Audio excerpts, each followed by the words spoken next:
House Lead Prosecutor Jervin Luistro names the private prosecutors who will handle the impeachment trial of Vice President Sara Duterte.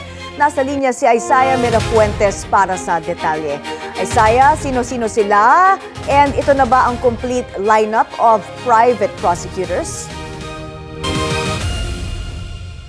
May ilang araw bago ang pre-trial conference para sa impeachment laban kay Vice President Sara Duterte na mangyayari nga sa susunod na linggo.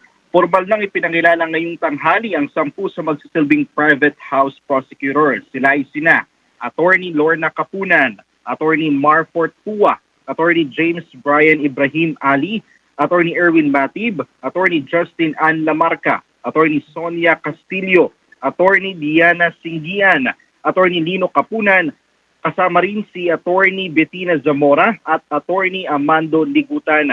May nagbula sila sa tatlong law firm, malalaking law firm sa bansa, ang Pecabar Law Firm, Capunan and Castillo Law Firm at sa Legal Law Firm. Ayon kay House Lead Prosecutor Representative Jervin Luistro, may madadagdag pa sila sa listahan ng mga private prosec. Aniya, marami pa raw kasi ang lumalapit sa kanila para tumulong na maging pribadong abogado. Gate pa ni Luistro, may libre at hindi babayaran ng mga ang mga abogado.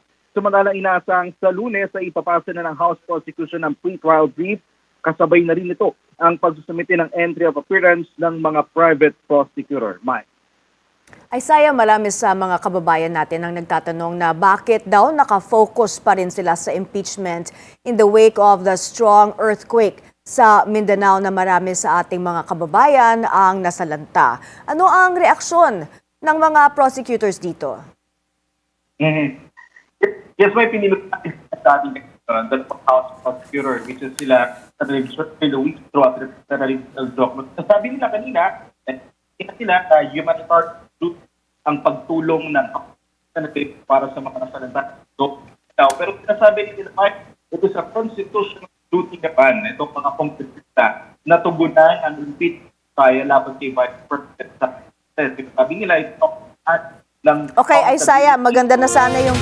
Sorry, nawawala ka lang, choppy ka. So sana makuha natin yung sagot mo maya-maya lang. Thank you, Isaiah Mirafuentes, nag-uulat.